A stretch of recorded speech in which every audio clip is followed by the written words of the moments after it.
Haleluya. Hari ini puji Tuhan bersama-sama dengan kita beribadah Ibu yang kita kasihi, Ibu Nartia. Hampir setahun lebih ya Bu ya. Ya, nggak berjumpa. Tapi hari ini boleh bersama-sama dengan kita karena ada urusannya ke Batam, karena akan pergi ke Malaysia ya Bu ya.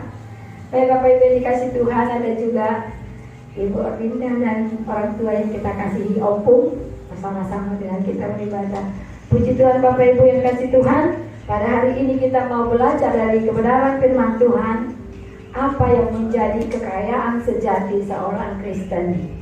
Apakah harta, jabatan? Apakah anak-anak? Karena kayak orang Batak, anak kokido hamorang diau, ya kan? Berhui-hui huduluk tuturuan katanya. Enggak ikut pesta, pergi ke kota, pergi ke desa, pergi ke gunung, pergi ke hudolok tuturuan, maksudnya ke atas dan ke bawah bekerja. Marhoi-hoi itu kerja keras. Karena apa? Motonya orang Batak, anak kokido hamor kaon diau. Tetapi itu tidak salah saudaraku. Karena kalau tidak ada itu moto bagi orang kita, maka banyak nanti bapak-bapaknya hanya di kedai tua aja ngopi. Tetapi karena ada moto itu, banyak wanita Batak itu saya bilang perkasa. Jadi kalau kami dulu di kampung, terutama suku kami orang Karo ya. Kalau Batak ini kan ada 5 etnisnya. Kalau di tanah Karo itu, kedai kopi itu 24 jam Bapak Ibu. Di tanah Karo kan dingin. Jadi kita bisa beli air panas sampai termos ke kedai kopi anytime, 24 jam. Ya itulah hebatnya di tanah Karo. Kalau kami dibesarkan di perkebunan dengan banyak suku, karena mau dibilang transmigrasi jadi saya bisa bahasa Batak Karo, Simalungun, Jawa, Batak Toba, karena kami dibesarkan dengan di perkebunan itu banyak suku. Nah, didominasi oleh dari Tapanuli. Memang siang tidak ada di kedai tua, tapi yang adanya kedai tua, bukan kedai kopi Bapak Ibu. Jadi bapaknya sebenarnya sudah pulang dari pabrik itu jam 5. Tetapi nanti sampai pagi nggak pulang, karena mereka di kedai tua. Sampai nanti kadang-kadang ketemu dari parit bapaknya. Sehingga banyak masih usia muda janda-janda. Ya, jadi masa kecil saya itu janda-janda perempuan Batak itu banyak sekali Bapak Ibu, janda-janda. Banyak itu janda-janda karena suaminya banyak di kedai tua pada sakit. Sehingga itu moto anak kokido hamorau dia itu di lingkungan saya masa kami kecil-kecil itu sangat kuat. Mereka nggak menikah sampai Tuhan panggil, dan anak-anaknya sampai kuliah kemana-mana ya, hanya kerja memetik teh jadi buruh.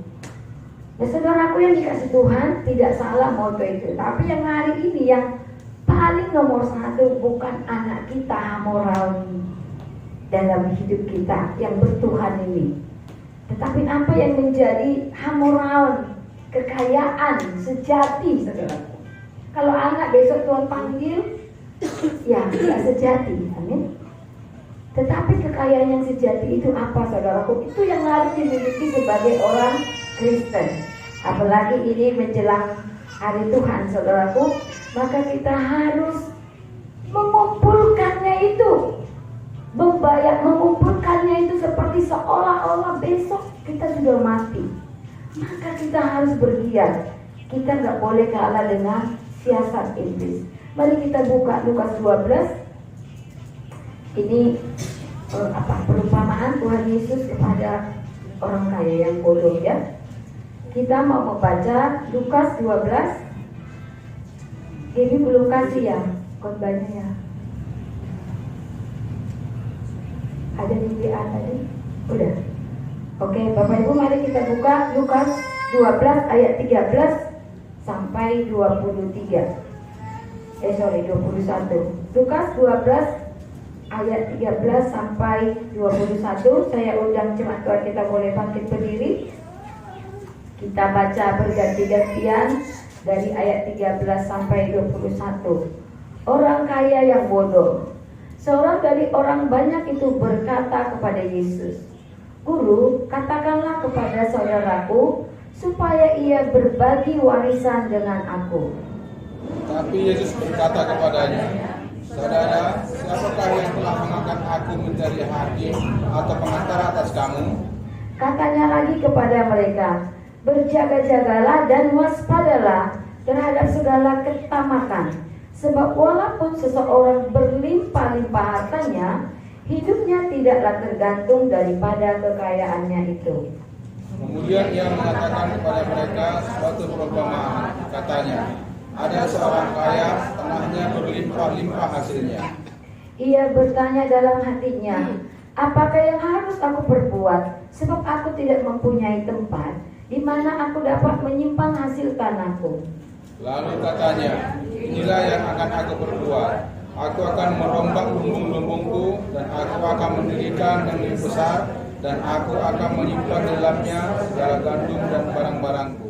Sesudah itu aku akan berkata kepada jiwaku, jiwaku, ada padamu banyak harta, tertimbun untuk bertahun-tahun lamanya. Beristirahatlah, makanlah, minumlah, dan bersenang-senanglah." Tetapi firman Allah kepadanya, "Hai engkau orang bodoh, pada malam ini juga jiwamu akan diambil daripadamu. Dan apa yang telah kau sediakan untuk siapakah itu nanti?" Demikianlah jadinya dengan orang yang mengumpulkan harta bagi dirinya sendiri, jikalau ia tidak kaya di hadapan Allah. Amin. Bapak Ibu yang dikasih Tuhan, kita mau mengumpulkan harta sejati. Amin. Hari ini apa yang kita lakukan di tempat ini, saudaraku, ini adalah kita sedang bekerja keras untuk mengumpulkan harta sejati. Jadi pada pembacaan kita tadi, bagaimana Yesus menjawab seorang kaya ini, ya, seorang ini bertanya kepada Yesus, "Guru, katakan kepada saudaraku supaya ia berbagi warisan dengan aku." Nah, pada kalimat ini, orang ini seolah-olah mengangkat Tuhan menjadi hakim atas dia dengan saudara-saudaranya. Dia menunjuk Tuhan supaya haknya diberikan oleh saudaranya. Saudaraku yang dikasih Tuhan, sering seperti itu orang. Ya, sering kita seperti itu, saudaraku, tanpa kita sadari. Dia pada bacaan ini menggambarkan bahwa orang ini adalah seorang yang tamak, ya kan? Seorang yang rakus. Maka dia mengangkat Tuhan Yesus sebagai hakim atas dia, supaya haknya, supaya dia memperoleh harta dari saudara-saudaranya. Tetapi Tuhan Yesus menjawab dia dengan sebuah perumpamaan, saudaraku. Kalau dari latar belakang kisah ini, seseorang ini adalah seseorang yang kaya. Orang hartanya melimpah. Maka ketika dia memberikan pernyataan itu kepada Tuhan Yesus, itu menunjukkan bahwa dia seorang yang tamak, saudara. Kita lihat yang slide kedua. Pada ayat 15 dikatakan, katanya lagi kepada mereka, "Berjaga-jagalah, waspadalah terhadap segala ketamakan. Sebab walaupun seorang berlimpah-limpah hartanya, hidupnya tidak tergantung daripada kekayaan itu." Saudaraku yang dikasih Tuhan, seringkali kita mengidentifikasi bahwa yang tamak itu karena dia kaya, ya kan? Kita ketemu sama orang kaya, kalau mau dibilang, misalnya ada ini seorang ibu kaya, kalau pergi ke pesta gayanya luar biasa, tapi dia, ya ini teman kami sama-sama kepala sekolah ya, kadang saya malu duduk makan dengan dia bawa Tupperware ya. Kalau kami pelatihan kan sering ada pelatihan, jadi nanti dia ambil banyak-banyak itu ayamnya ke piringnya, padahal dia makannya sedikit loh. Habis itu nanti anggap habis Tapi sering saya lihat, jadi sekali dua kali saya lihat, oh berarti dia seperti itu. Nah saudaraku, dia tamat dengan makanan karena banyak uangnya. Sering kita melihat yang tamat itu adalah orang yang berduit. Tapi jangan salah saudaraku, yang tamat juga terjadi kepada orang yang miskin. Kalau tamat terjadi kepada orang kaya, contohnya seperti tadi, atau orang yang berkuasa saudaraku. Orang yang berkuasa di satu pekerjaan, dia akan menjadi tamat dengan cara apa? Dia korupsi.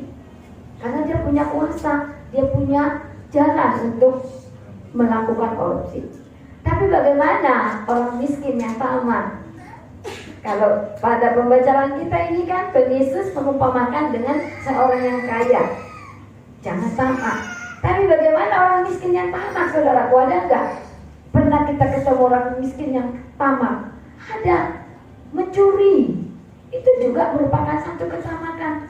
Kalau dia dengan susah dia pergi mencuri, saudaraku. Sehingga kalau kayak dulu kami tinggal di Batu Haji, jangan harap rinso atau panci-panci itu boleh aman di luar. Kan kalau di Batu Haji rumah kan zaman dulu kecil-kecil, tipe 21, paling gede itu tipe 36. Jadi otomatis mesin cuci itu diletak di teras dengan rinso-rinso. Dan itu besok hilang, saudaraku. Ya katanya pemulung, padahal dia bukan memulung tetapi mencuri. Jadi mencuri juga, orang miskin yang mencuri itu juga termasuk dengan ketamakan. Nah saudaraku yang dikasih Tuhan, Tuhan mengingatkan pada ayat 15 ini untuk orang kaya. Dikatakan di sini, waspadalah pada segala ketamakan, sebab walaupun seorang berlimpah-limpah hartanya, hidupnya tidak tergantung daripada kekayaannya. Saudaraku, boleh kita lihat kalau seorang yang kaya mati, apakah dia menikmati jas atau kebaya yang bagus diberikan keluarga, peti mati yang dilapis timah? Ya baru-baru ini kita bisa melihat bagaimana Ratu Elizabeth II, saudaraku. Petinya dikatakan beratnya mau hampir 1 ton ya, setengah ton beratnya, karena petinya dilapisi dengan timah. Kemudian pastilah baju-bajunya juga, gaunnya pasti, jubahnya pasti yang mahal. Apakah dia menikmati itu, saudaraku? Perhiasan-perhiasannya emas, apalagi mutiara, berlian yang paling mahal yang dia miliki, dia sendiri yang memiliki itu di muka bumi ini. Apakah dia bawa? Apakah dia menikmatinya ketika dia mati? Karena itu mengingatkan kita, saudaraku, supaya kita tidak tamak dan kita menggantungkan harapan kita kepada harta yang kita miliki. Pada ayat 26 dikatakan di sini, Matius 16 ayat 26, Tuhan Yesus mengingatkan murid-muridnya bahwa hidup seseorang tidak tergantung pada kekayaan. Kita nggak boleh menggantungkan hidup kita, saudaraku, kepada kekayaan kita, kepada apa yang kita punya. Bahkan Tuhan Yesus menyatakan dengan tegas bahwa apa gunanya jika seseorang memperoleh seluruh kekayaan di dunia ini, tetapi kehilangan nyawanya atau hidupnya untuk selama-lamanya. Oleh sebab itu Tuhan Yesus memberikan tuntunan agar kita memiliki kekayaan yang sejati di dalam Yesus. Gak ada gunanya, saudaraku, kita punya harta yang melimpah, jabatan yang tinggi, kalau kita tidak kaya di dalam Yesus. Jangan katakan, wah aku kan tidak banyak harta, tidak jadi pejabat yang punya pengaruh, atau aku tidak punya uang yang banyak, sehingga kita merasa kita tidak memiliki sesuatu untuk kita berikan bagi orang di sekitar kita. Sering kita menunda-nunda, saudaraku. Maka apa sebenarnya kekayaan sejati? Hari ini kita mau melihat, saudaraku, bahwa ternyata bukan orang yang melimpah dengan materi saja yang bisa memiliki kekayaan sejati. tetapi setiap kita, saudaraku. Maka dikatakan bagaimana caranya, saudaraku? Yang pertama adalah menghindarkan ketamakan. Ya, kita menghindarkan diri kita dari ketamakan, saudaraku. Pada ayat yang ke-15a dikatakan, katanya lagi kepada mereka, berjaga-jagalah dan waspadalah terhadap ketamakan. Tadi di awal saya sampaikan, saudaraku, bahwa ketamakan itu bukan hanya milik orang kaya saja, tetapi orang miskin juga memiliki sikap yang tamak kalau dia di luar Kristus. Contohnya tadi, mencuri, saudara. Oleh karena dia tamak, dia mengambil rinso orang. Hari ini rinsonya di sebelah blok sini dikumpulnya, dicurinya. Dia mulai enak, wah dikumpulin ya kan. Besok dia pergi lagi. Besok dia dapat di sini panci-panci. Ini masih contoh yang real ya. Masih yang real mau kita bilang. Hari ini di sini diambilnya barang-barang orang. Dia nggak cukup puas hati dengan itu, mungkin dijualnya. Padahal orang panci mungkin dibelinya mahal ya kan. Atau kredit ibu kan biasanya gitu. Dicuri, dijualnya murah. Besok dia pergi lagi di blok mana. Saudaraku, itu ketamakan yang kadang orang nggak sadari. Sehingga orang yang merasa dia miskin, dia nggak pernah merasa bahwa dia sesungguhnya adalah orang yang tamak, saudaraku. Orang selalu mengidentifikasikan kalau ketamakan itu hanya bagian orang kaya yang pelit, tapi tidak melihat bagaimana bahwa ketamakan juga sering terjadi di kalangan orang yang tidak punya harta, saudaraku. Mari kita lihat, hidup seorang itu tidak tergantung seberapa banyak hartanya, namun ketika seorang ada di dalam Kristus, itulah yang paling berarti. Pada firman Tuhan ini juga kita diajarkan menjadi seorang yang bodoh atau menjadi seorang yang bijak, saudaraku. Maka Tuhan Yesus mengatakan bahwa orang kaya ini adalah orang kaya yang bodoh. Kenapa Tuhan Yesus berkata bahwa orang kaya ini orang kaya bodoh, saudaraku? Karena dia tidak mempersiapkan dirinya untuk memiliki harta atau kekayaan sejati. Saudaraku, kekayaan sejati yang pertama tadi, jangan tamak. Jangan karena tamak kita nggak punya waktu melayani Tuhan. Saudaraku, berbicara tentang ini ya, kekayaan sejati. Bagaimana caranya kita memperoleh kekayaan sejati? Kita harus memberikan hidup kita untuk Tuhan. Cukupkah kita hanya berdoa meminta berkat? Memang dia rajin berdoa, tetapi motivasinya berdoa kepada Tuhan, Tuhan berkati usahaku, Tuhan berkati kerjaku, berkati anak-anakku, berkati rencanaku, berkati ini bla bla, semua minta berkat. Bukan itu, saudaraku. Tetapi ketika kita mau melangkah, mau memberi waktu kita mendengarkan Tuhan, itu yang nomor satu. Maka ketika Maria dan Marta melayani Tuhan Yesus, apa yang Tuhan Yesus katakan? Waktu Marta datang mendumel kepada Tuhan Yesus, Tuhan, suruhlah Maria itu bantu aku di belakang. Aku capek, aku ini, aku sendiri, gitu kan. Tetapi Tuhan Yesus menjawab Marta apa? Dia sudah mengambil bagiannya yang tepat.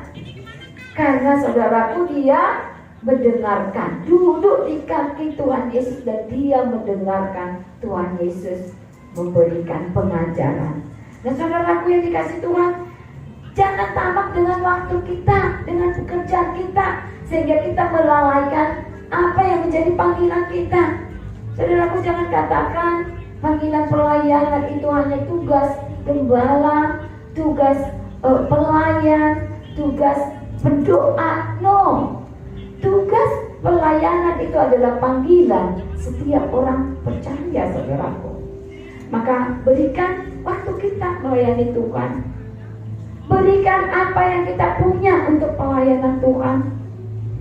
Tadi dikatakan bahwa kita nggak bisa menggantungkan hidup kita dengan apa yang kita miliki.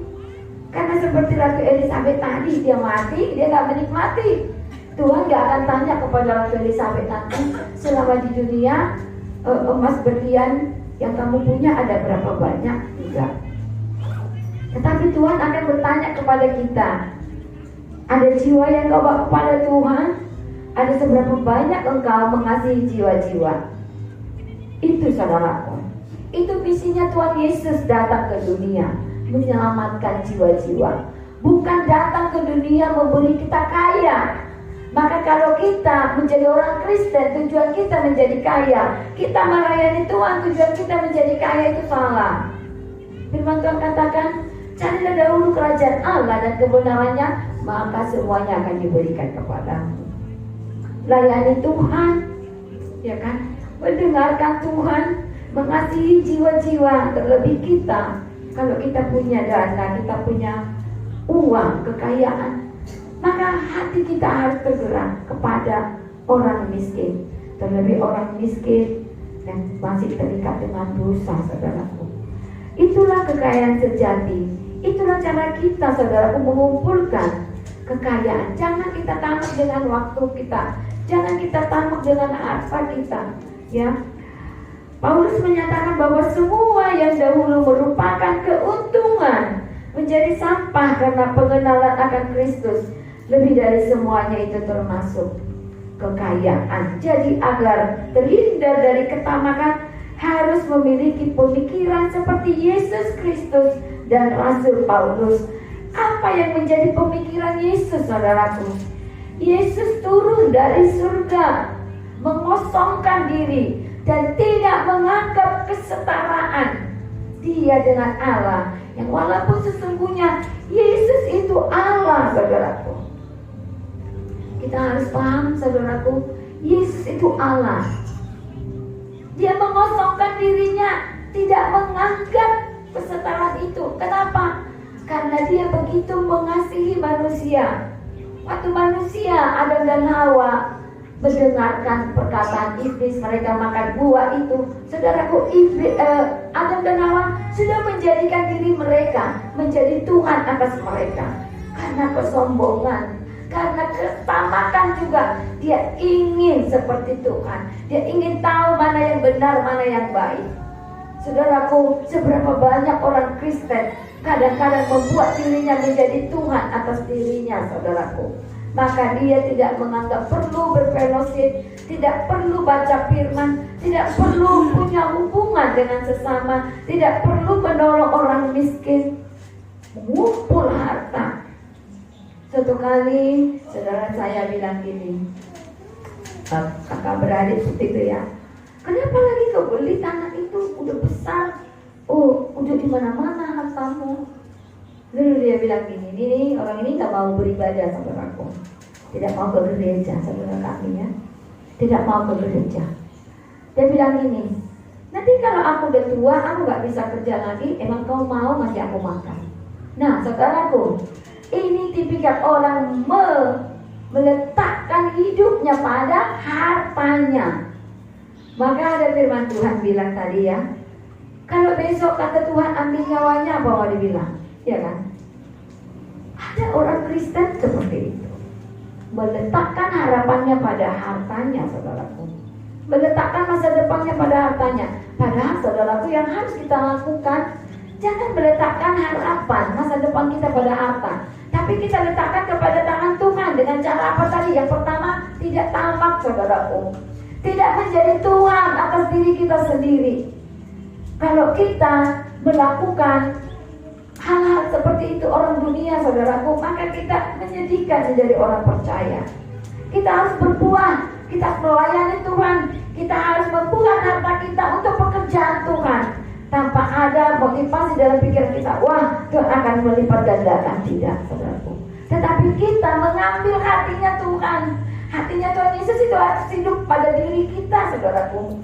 Maka kalau hati Tuhan Yesus ada pada hati kita, kita tidak akan menjadi orang yang tamak, kita tidak akan menjadi orang yang pelit, saudaraku. Tetapi apa yang kita punya, kita sadari itu karena izin Tuhan, karena Tuhan memberi kepercayaan untuk kita kelola, maka kita akan bisa memberkati orang miskin. Karena itu visinya Tuhan Yesus datang ke dunia ya.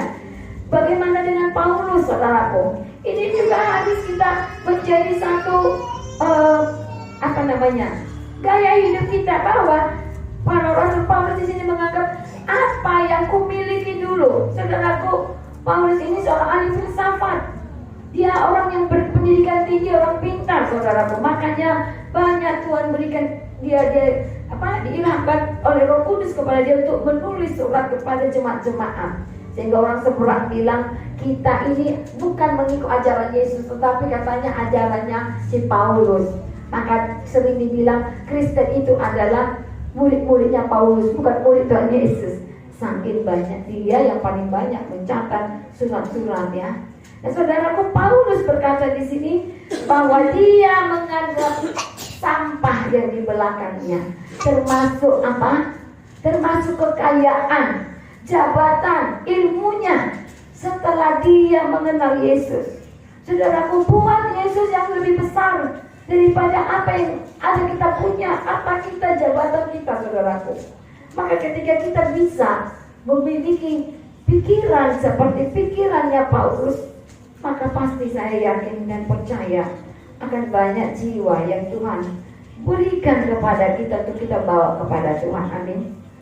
Kalau gereja ini, saudaraku, bisa menolong orang-orang miskin, maka saya percaya satu hari orang-orang miskin yang jauh dari Tuhan ini akan menyadari kebaikan Tuhan. Ibaratnya kita ini sedang memancing, saudaraku, menyebarkan jala sambil kita meminta permohonan kepada Tuhan supaya yang jala kita ini mendapatkan tangkapan. Bagaimana kita bisa memancing kalau kita medit ya, uang kita nggak mau keluar, waktu kita nggak mau, kita hanya berdoa aja, Tuhan, kami percaya gereja akan dipenuhi, kami percaya ini, tapi kita nggak action, saudaraku. Di dalam gereja kita nggak berbicara berkat lagi, saudaraku. Apalagi akhir zaman ini, saya mau katakan kita tidak lagi bicara tentang berkat dunia, tetapi kita berbicara tentang kekayaan sejati, yaitu bawa jiwa kepada Tuhan, gitu kan? Itu aja misinya Tuhan Yesus datang ke dunia, saudaraku, membawa jiwa kembali kepada Tuhan. Karena apa? Manusia sudah jatuh ke dalam dosa. Yang kedua, saudaraku, bagaimana caranya kita menghindari ketergantungan kepada kekayaan? Kita harus menghindarkan diri kita. Kita nggak boleh tergantung kepada kekayaan kita. Pada Lukas 12 ayat 15b dikatakan, sebab walaupun seorang berlimpah-limpah hartanya, hidupnya tidaklah tergantung daripada kekayaannya itu. Benar, saudaraku. Ratu Elizabeth udah diambil Tuhan, nggak bisa dia bertahan pada 96 tahunnya, tidak bisa. Mendiang suaminya tahun yang lalu 99 tahun. Ibu berdoa kami kemarin, besok dia ulang tahun. Apakah kami bisa menahan waktunya satu hari pun untuk merayakan ulang tahunnya karena catering sudah dipesan? Nggak ada ya. Jadi nggak bisa. Hidup kita nggak bisa kita gantungkan kepada harta kekayaan kita. Maka saya katakan sama saudara saya kemarin, menyedihkan. Karena dia menggantungkan masa depan dia kepada hartanya. Sudah di skenario, sudah ditata, saudaraku. Nanti kalau aku udah gak bisa kerja, ada kos-kosanku sekian pintu, seperti itu. Tapi gak mau ke gereja. Udah gak mau ke gereja, waktu saya tantang memberkati apa kita, pos PI pun gak mau, saudaraku. Sampai saya nangis, saya bilang, kalau kau kasih satu sak semen, apakah itu membuat kamu miskin? Saya bilang. Ya saya katakan, dia bilang kamu sibuk lah buat kayak gitu, kurang kerjaan. Terus saya bilang, kamu nggak rindu satu hari nanti lewat uangmu, mungkin kau kasih semen 1 atau uang 1 juta, satu hari nanti dari sekolah itu ada yang sukses? Gak lah, gak mau, saudara. Gak beri waktu, gak beri harta, gak beri hati. Hatinya diberi dan waktunya diberi kepada apa? Dunia ini hanya harta, saudaraku. Maka saudara bagi dia siapa? Saudara bagi dia hanya orang yang seide dengan dia. Saudara bagi dia, mungkin dia sakit, dia melihat, mungkin orang ini bikin makanan, dia antar. Tapi ketika kita ajak hal yang seperti ini, yang mereka nggak mau.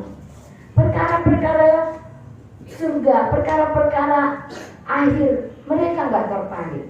Tetapi kalau kita bicara tentang bisnis, mereka baru tertarik. Banyak kita terjerat, terperangkap. Orang-orang Kristen banyak terperangkap di hal-hal seperti itu.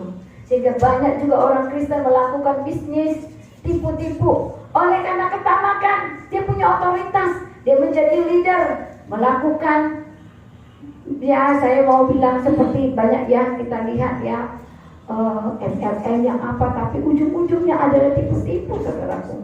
Dan banyak, maaf kata, pendeta pun ikut menjadi pemimpin leadernya. Awal-awal dia menerima, sehingga dia mengajak umat, saudaraku. Tetapi terakhirnya penipuan. Kenapa? Itu karena roh ketamakan. Harusnya gembala atau pelayan Tuhan tidak lagi punya pikiran untuk mendapatkan harta dengan cara yang gampang. Cari uang itu kan susah.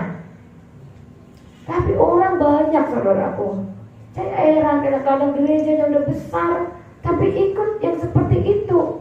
Terakhir umatnya banyak yang rugi, kolaps gitu ya kan. Gak peduli. Saya pikir ini menjadi gembala ini mau masuk neraka, kasihan kan. Melayani gerejanya besar. Saya tidak lagi menjelekkan ya Bapak Ibu, supaya kita pun jangan punya pikiran mau kaya cepat dengan cara seperti itu. Karena terus terang, yang leader ini pasti terima uang. Kawan saya ada seperti itu, saudaraku. Ini satu hari curhat ke saya. Dia bilang, saya Bu Ani, 23 juta satu bulan saya terima. Ada masih jalan yang satu. Yang satu lagi, itu banyak teman saya turun direkrut. Bayangin Bapak Ibu, dia nanti pergi ke satu sekolah presentasi, kepala sekolahnya kan panggil semua gurunya, masuk cuma 850.000, masa katanya dalam berapa 18 hari atau berapa hari jadi 3 juta. Jadi yang di bawahnya saudara-saudaranya masih menerima, giliran teman-teman yang lain itu nggak terima. Akhirnya dia stres kan. Jadi dia nggak jujur gitu, cuma bilang gini, saya Bu Ani satu bulan bisa 21 juta saya terima, tapi saya nggak damai sejahtera. Tapi saya paham, sebenarnya uang itu bukan keuntungan dari perusahaan, tapi uang dari teman-teman itu. Segala orang Kristen melakukan hal itu, kenapa? Karena tamak, saudaraku. Dia menggantungkan masa depannya pada otoritas dia tadi, karena dia menjadi ketua, menjadi pemimpin, saudaraku. Ya. Dia mau kaya cepat, udah kaya, mau saya bilang udah punya bisnis juga seperti kita punya usaha, tapi dia melakukan itu dan nggak menyadari bahwa itu adalah siasat iblis, saudaraku. Kadang-kadang orang Kristen nggak menyadari itu siasat iblis membuat dia jauh dari Tuhan. Saudaraku, pada ayat ini dikatakan, walaupun dia berlimpah-limpah hartanya, hidupnya tidaklah tergantung daripada kekayaan itu. Benar. Kalau besok Tuhan panggil, apakah harta multi level dia tadi, jaringan dia itu bisa menyelamatkan dia? Nggak bisa. Kita lihat slide yang berikutnya. Orang yang mengagungkan kekayaannya berpikir bahwa segala-galanya, dia menyandarkan seluruh hidupnya kepada kekayaannya tersebut. Tuhan sama sekali tidak diperhitungkan, padahal Tuhanlah yang memegang kendali hidupnya. Benar, ini banyak keluarga kami, saudaraku. Makanya ada rasa sedih gitu. Kenapa ya? Mereka hanya menggantungkan diri dengan kekayaan mereka. Bahkan kekayaan itu didapatkan dengan cara yang tidak benar. Tetapi bagi orang Kristen, saudaraku, saya mau katakan, kekayaan kita bukan harta yang melimpah. Tetapi kekayaan kita apa tadi, saudaraku? Ketika kita memberikan waktu kita kepada Tuhan, ketika kita melayani Tuhan, ketika harta yang ada kita miliki kita pakai untuk Tuhan, saudaraku. Itulah kekayaan sejati. Maka kita dikatakan orang yang bijak. Tetapi ini adalah orang bodoh yang digambarkan oleh Tuhan Yesus, di mana dia menyerahkan, menggantungkan hidupnya kepada hartanya, saudaraku. Dia membuat atas segala-galanya, maka dia seolah-olah mengangkat Tuhan Yesus sebagai hakim atas dia dengan saudara-saudaranya. Ya, tadi dia bilang, bagaimana guru, katakan kepada saudara-saudaraku, dia memerintah ini, supaya ini berbagi warisan dengan aku.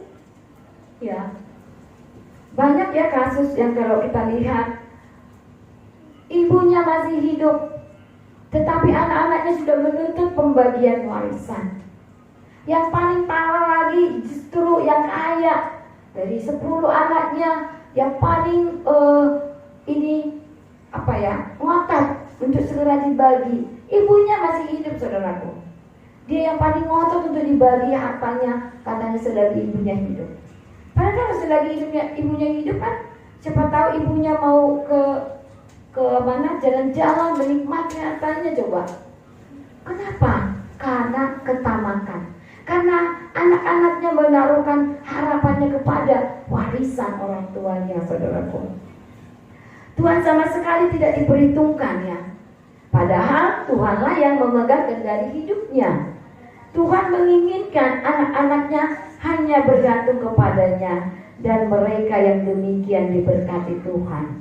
Yeremia, mari kita buka Yeremia 17 ayat 7. Bapak Ibu boleh kita buka.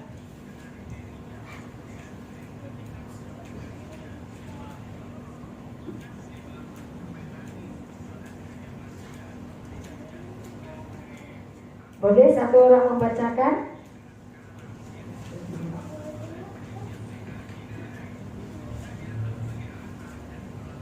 Boleh Bapak Jason, boleh bacakan untuk kita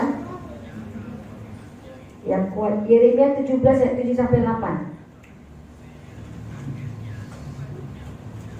Ketemu? Ada yang sudah ketemu deh? Saya nggak pakai kacamata, nggak lihat. Yeremia 17 ayat 7 dan 8. Diberkatilah orang yang mengandalkan Tuhan, yang menaruh harapannya pada Tuhan. Ia akan seperti pohon yang ditanam di tepi air, yang merambatkan akar-akarnya ke tepi batang air, dan yang tidak mengalami datangnya panas terik, yang daunnya tetap hijau, yang tidak khawatir dalam tahun kering, dan yang tidak berhenti menghasilkan buah. Nah, saudaraku yang dikasih Tuhan, itulah orang yang mengandalkan Kristus, orang yang benar harapnya kepada Kristus. Ia seperti pohon yang ditanam di tepi aliran air, menghasilkan buah pada waktunya. Dia tidak takut akan kekeringan, sebab Tuhan mengalirkan air bagi dia. Saudaraku, tidak berhenti berbuah. Artinya apa? Dia selalu menghasilkan buah yang bisa memberkati orang lain, saudaraku. Demikian orang yang menggantungkan hidupnya kepada Kristus, yang tidak melihat menggantungkan hidupnya pada apa yang dia miliki. Dia menjadi berkat. Ketika dia memberkati orang susah, orang miskin, memberkati pelayan, maka hartanya, berkatnya tidak pernah berhenti, saudaraku. Kalaupun dia mengalami kekeringan, itu hanya sementara. Kenapa? Karena Tuhan menginginkan dia tumbuh tunas yang baru. Seperti satu tanaman, dia harus mengalami gugur, ya kan, dia daunnya harus jatuh supaya tumbuh tunas yang baru. Tumbuh tunas yang baru semakin melebar, maka kesempatan untuk menghasilkan buah-buah juga banyak. Saudaraku yang dikasih Tuhan, kadang-kadang di tengah pelayanan juga kadang ada masa di mana kita merasa kekeringan. Tetapi ingat saudaraku, jangan kita melihat hanya fokus ke masalah kekeringan. Karena kadang-kadang Tuhan izinkan itu supaya tumbuh tunas yang baru, supaya ada ide yang baru, supaya ada yang mau kita kerjakan, yang kita lebih sungguh lagi dalam melayani Tuhan, dalam menjangkau jiwa saudaraku. Maka saudaraku, iman kita harus seperti pohon tadi. Pengharapan kita di dalam Tuhan seperti itu, saudaraku. Orang yang ditanam, pohon yang ditanam tadi di tepi aliran air, artinya orang yang hidupnya bergaul karib dengan Tuhan.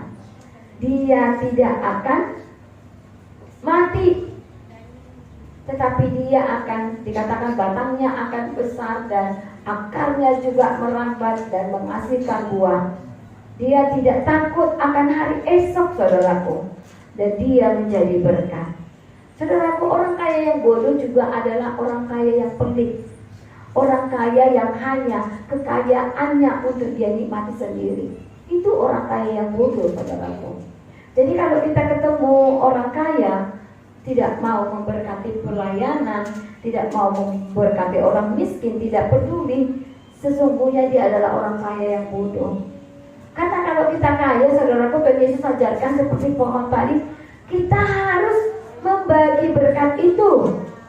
Kita harus melihat sekitar kita. Itu baru orang yang bijak. Jadi kalau kita ketemu orang kaya yang pelit, itu sebenarnya orang kaya yang bodoh. Tapi kalau ketemu orang kaya yang loyal, yang mau menolong orang miskin, itulah orang bijak. Ya. Orang yang bijak adalah ketika memberi waktu, hati, dan hartanya untuk Tuhan. Tuhan memang tidak perlu uang kita, tetapi di sekitar kita memerlukan kita. Karena itulah intinya kasih, saudaraku. Sehingga kita bisa menunjukkan kepada Tuhan bahwa kita mencintai Tuhan. Kita lanjut, yang ketiga yang harus kita lakukan adalah menghindari sikap egois.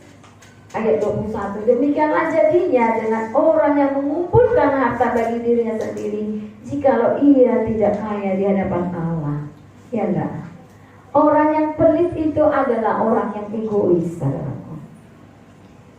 Orang yang tidak mau memberkati orang di sekitar dia itu adalah orang yang egois. Orang yang gak mau datang berfellowship, tidak mau ke gereja, menganggap itu sia-sia. Ngapain? Seperti itu adalah orang yang egois. Itu adalah orang yang membuat dirinya sebagai Tuhan atas diri dia. Tetapi kita, saudaraku yang dikasih Tuhan, manusia Tuhan ciptakan secara lahir dalam manusia sosial. Kita gak bisa hidup tanpa orang lain. Tetapi ada loh orang yang punya egoisnya itu terutama kepada gereja, saudaraku. Sehingga dia tidak merasa perlu untuk berfellowship. Padahal Tuhan mengingatkan orang kaya ini, ya, orang yang tidak mau, nggak peka itu kepada orang miskin, itu adalah orang yang egois, saudaraku. Dia mementingkan dirinya. Maka ini termasuk adalah orang kaya yang bodoh, ya. Slide yang terakhir. Kekayaan yang Tuhan percayakan kepada orang percaya seharusnya digunakan sesuai kehendaknya. Jadi saudaraku yang dikasih Tuhan, kalau kita diberikan berkat sama Tuhan, jangan suka-suka kita. Tidak boleh, saudaraku. Tuhan gak suka. Kalau Tuhan mengizinkan kita memiliki apa sekarang? Katakan kita memiliki mobil. Nggak boleh kita menjadi egois, nggak boleh menjadi suka-suka kita. Kita memiliki uang yang banyak, sukses bisnisnya, kita juga nggak boleh egois. Karena Tuhan mengingatkan kita, ingat saudaraku, bahwa apa yang kita miliki ini adalah karena Tuhan percaya. Bahkan napas kita, yang hari ini kita bisa bernapas, saudaraku, ingat, karena Tuhan mengizinkan. Kalau Tuhan udah gak mengizinkan, mungkin hari ini kita sudah di Setania. Maka itu, saudaraku, kita gak boleh suka-suka dengan hidup kita. Terlebih tubuh kita ini, saudaraku, gak boleh suka-suka kita. Yang masih merokok, yang masih minum, yang masih suka porno, ya kan, yang masih hidup di dalam keterikatan dengan dosa seks bebas, nggak boleh suka-suka kita. Maka nggak bisa bilang hidupku, tubuhku, nggak bisa, saudaraku. Suka-suka gue, katanya nggak bisa. Terlebih tubuh kita, kenapa? Ini adalah gambaran bait Allah, saudaraku. Hidup kita ini, tubuh kita ini gambaran bait Allah. Dan di dalam hati kita ini adalah kemah Allah. Maka gak bisa suka-suka, saudaraku. Bagaimana Allah ada diam di kemah kita ini? Kalau mata kita masih melihat hal yang jelek, apalagi orang yang masih hidup di dalam. kenajisan, saudaraku. Bagaimana Allah dia di dalam, padahal tubuhmu itu harus kudus, karena tubuh kita ini baik Allah. Tubuh itu harus dilatih, saudaraku, dilatih melakukan pekerjaan Tuhan. Jangan harap, saudaraku, nanti di surga ada training lagi untuk menyembah Tuhan. Orang Kristen nanti yang masuk surga itu apa yang akan dikerjakannya di surga? Bukan kalau sekarang ngajar menjadi pengajar, sekarang jadi manajer atau marketing jadi marketing. Di surga itu apa, saudaraku? Kita hanya seperti malaikat, memuji dan menyembah Allah selama-lamanya. Lah, selama di bumi suaranya gak pernah dipakai untuk memuji menyembah Allah, gak tahu menyembah Allah, saudaraku. Apa yang dilakukan di surga? Pede gak kita bilang kalau mati kemana? Ke surga. Padahal di bumi aja gak pernah mau melayani, gak pernah mau beri suaranya untuk menyembah Tuhan, saudaraku. Banyak orang Kristen pede gitu ya, tapi melayani gak mau. Sering sekali anak muda kalau diajak pelayanan, aduh belum bisa. Ibu-ibu juga selalu mengkaping-hitamkan anak, saudaraku. Saudaraku yang dikasih Tuhan, anak diberikan Tuhan adalah berkat dan kepercayaan, tapi jangan melupakan Tuhan. Banyak ibu-ibu karena punya anak gak lagi melayani, gak lagi ikut ibadah, komsel atau apa. Jangan anak menjadi alasan besok anaknya diambil Tuhan supaya datang kepada Tuhan, kan bahaya. Jadi bawa anak-anak ke gereja, komsel, saudaraku. Tapi kita bawa anak kita dari kecil, dia mengenal, oh orang Kristen seperti ini, sehingga nanti dia besar gak gampang meninggalkan Tuhan. Saudaraku yang dikasih Tuhan, kita kembali ke slide yang terakhir, bahwa kekayaan atau apapun termasuk anak, termasuk istri dan suami, itu adalah kekayaan kita, saudaraku. Kepada orang percaya harus digunakan sesuai dengan kehendaknya. Seorang ibu harus mendidik anaknya kepada Tuhan, saudaraku. Jangan menyerah, jangan bilang, udahlah dia malas bangun, gak usah ke gereja. Jangan. Kekayaan yang dipercayakan Tuhan kepada anak-anaknya bisa digunakan untuk kebutuhan diri sendiri, sesama atau keluarga, lingkungan, pelayanan dan pekabaran baik, saudaraku. Jadi kesitulah kekayaan yang dipercayakan Tuhan kita berikan, saudaraku, bukan untuk diri kita sendiri. Kalau kekayaan itu hanya untuk diri kita sendiri, seperti seseorang yang makan terus tapi tidak dikeluarkan, akhirnya jadi penyakit, ya kan? Penyakit ketamakan, penyakit egois, penyakit gak peduli, itu akan muncul. Saudaraku, kalau kekayaan itu kita tidak salurkan kepada tadi bagian-bagian yang Tuhan katakan di sini, untuk kebutuhan diri sendiri, untuk sesama itu adalah keluarga dan lingkungan, pelayanan dan pekabaran kabar baik. Terutama di lingkungan juga, saudaraku, sebagai orang Kristen kita harus menjadi saksi. Sering kita ketemu gini ya, saya terutama ketika tinggal di daerah Batu di sana, karena harus gotong royong, saudaraku. Setiap Sabtu harus gotong royong. Nah, apa yang kita lakukan? Bukan Sabtu, Minggu. Karena kita harus ke gereja. Kita memberikan mereka uang. Kami ke gereja, kita kasih uang. Tapi banyak juga orang Kristen, saudaraku, tidak mau memberikan kontribusi. Nah, saudaraku, itu hal sepele, tetapi itu jadi kesaksian bagi orang. Maka waktu rumah kos saya yang ngontrak seorang pendeta, tak pernah ikut gotong royong berkontribusi untuk lingkungan itu selama 1 tahun, itu dicap jelek sama orang sebelahnya yang tidak kenal Tuhan. Kaget ya, seorang pendeta, mereka gak mau ikut kebersihan setiap setiap ada acara gotong royong, tapi gak mau memberkati. Hal-hal kecil seperti itu pun, saudaraku, akan membawa kita kepada perkara yang lebih besar, yang jadinya kita gak peka kepada Tuhan. Saudaraku yang dikasih Tuhan, contoh-contoh kecil yang seperti itu jangan kita kita sepele, saudaraku. Jadi hal-hal kecil itu bisa mencoreng. Oh, orang Kristen seperti itu, pendeta aja seperti itu, jadi gitu kan. Padahal itu karena apa tadi? Egois, merasa dirinya hebat, merasa dirinya oh itu orang itu cuek, ya kan.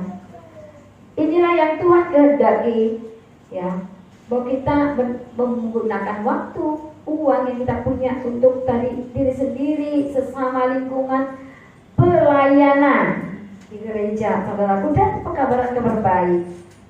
Pekabaran kabar baik itu juga tanggung jawab kita, saudaraku. Jangan pernah pikir gini ya, saya selalu ketemu orang gini karena saya mengelola sekolah ya. Selalu setiap orang datang, orang dinas terutama, karena mereka bukan orang di dalam Tuhan ya. Apa dia bilang? Donatur. Aku bilang hari ini nih nggak ada orang yang mau jadi donatur, saya bilang. Kita hanya berharap kepada Tuhan. Saudaraku, benar. Banyak orang Kristen, ya, selalu berharap donatur. Paling parahnya ya ini saya sama bapak ini nggak suka gitu. Karena gini, dia sudah dapat lahan, saudaraku. Dia bangun gereja, dia bangun sekolah. Jadi satu kali orang Singapura datang, ini benar-benar saya nggak suka cara dia gitu ya. Mungkin bapak ibu pun pasti jadi nggak simpati. Hari ini orang Singapura datang memberkati kipas berapa unit. Terus besoknya ada orang Singapura lagi datang dibawa sama teman saya. Jadi teman saya ini sarjana bahasa Jepang. Jadi dia suka bawa apa untuk CSR gitu ya. Masa hari ini datang orang Singapura yang lain, kipas-kipas itu dicopoti lagi, lalu dia bersaksi ini ya panas kalau ibadah, bla bla bla. Saudaraku yang dikasih Tuhan itu apa? Tamak ya. Kemudian selalu pura-pura miskin. Ini nggak pernah dibangun-bangun. Ada seperti itu saudara orang Kristen. Sekolahnya tetap dibuatnya jelek, saudaraku, supaya donatur datang. Pendidikan ini apa nih? Tamat. Memang donatur itu yaitu dia mungkin dia punya misi ya untuk pekabaran-kabar baik. Tetapi yang adanya malah yang membuat jelek itu adalah gembala, saudara. Ini orang yang tamak, saudaraku. Jadi firman Tuhan ini bukan saja kepada jemaat, tetapi mau saya katakan terlebih kepada pemimpin-pemimpin gereja saat ini, saudaraku. Oleh karena cinta uang menjadi tamak, sehingga seperti itu tadi ya, kipas dicopot semua, buru-buru dicopot karena datang loh grup dari Singapura. Menyedihkan ya. Nah, karena apa tadi? Egois dan dia tidak peka, saudaraku. Inilah yang Tuhan kehendaki sehingga kita menjadi orang yang tidak egois, namun memperhatikan sesama dan pekerjaan Tuhan. Saya percaya saudaraku yang dikasih Tuhan, firman Tuhan ini bukan menjadi hal yang biasa. Ketika kita sekolah minggu juga kita sudah tahu kisah ini, tetapi ini mengingatkan kita pada akhir-akhir ini, saudaraku, supaya kita memiliki harta yang sejati, saudaraku. Karena harta di dunia ini, kemolekan, keindahan, kecantikan akan berlalu. Tetapi harta sejati tadi apa, saudaraku? Yang pertama, kita jangan tamak, saudaraku. Jangan tamak. Yang kedua, kita harus menghindari ketergantungan kepada harta kekayaan. Jangan hati kita melekat kepada harta kita. Dan yang ketiga, kita jangan menjadi pribadi yang egois. Maka saya yakin Bapak Ibu kita semua akan menjadi orang-orang yang diberkati Tuhan. Yakin saudaraku, kalau kita menjadikan diri kita memiliki pribadi seperti itu, maka jangan pernah takut. Firman Tuhan tadi sudah kita baca, kita akan menjadi pohon yang ditanam di tepi aliran air, tidak pernah berhenti menghasilkan buah. Artinya kita akan diberkati Tuhan, amin. Diberkati Tuhan, jangan selalu pikir harta, tetapi ingat, kita bisa bersyukur dalam keadaan susah, dalam keadaan sakit. Itu hal yang luar biasa, saudaraku.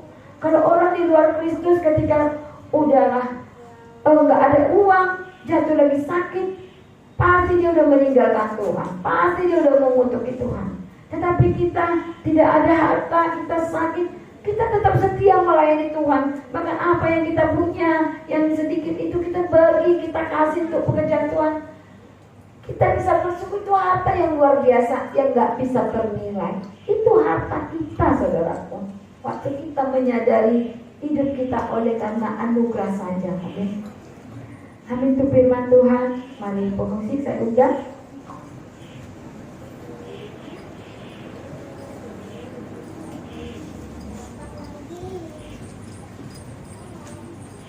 Mari kita angkat pujian, ku tak membawa apapun juga.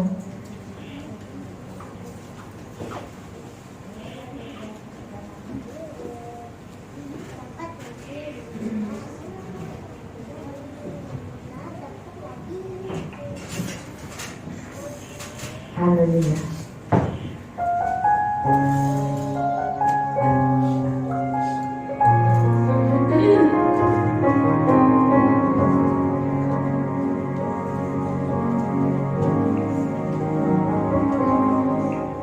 Ku tak membawa aku juga saat ku datang ke dunia.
kepadamu. Berikan kekuatan pada kami umat-Mu Bapa, supaya kami bisa melakukan kehendak-Mu dalam hidup kami. Kami menjadi orang-orang yang bijaksana Tuhan, yang tidak menjadi pribadi yang tamak, yang selalu mengandalkan Tuhan, tidak menggantungkan hidup kami kepada harta yang kami miliki, dan kami tidak lagi menjadi orang yang egois, tetapi kami peduli dengan orang-orang di sekitar kami Bapa. Meskipun kadang-kadang kami jatuh dan bangun dalam iman kami, tetapi kami tetap percaya kepada Tuhan bahwa kami adalah biji mata-Mu. Gereja dan umat-Mu di tempat ini adalah biji mata-Mu. Maka kami percaya Bapa, satu hari nanti Kau lebih lagi menyatakan kemuliaan-Mu atas pribadi-pribadi kami. Tuhan berkati semua umat-Mu Bapa. Terima kasih Bapa yang baik. Firman-Mu telah selesai hamba sampaikan. Kami percaya Tuhan, Roh-Mu yang besar tidak pernah berhenti memberikan hikmat pada setiap kami umat-Mu. Terlebih memberkati kami Bapa. Biarlah yang sakit Tuhan beri kesembuhan, yang berbeban berat Tuhan lepaskan, berikan kelegaan. Yang masih di dalam kebimbangan, Tuhan beri kepastian. Terlebih yang masih terikat dengan kuasa kegelapan, dosa dan yang lainnya, Tuhan bebaskan, Tuhan sempurnakan, sehingga layak menjadi mempelai-Mu Bapa. Terima kasih Bapa yang baik. Di dalam nama Tuhan Yesus kami mengucap syukur atas kebenaran firman Tuhan. Haleluya, amin. Silakan duduk Bapak Ibu.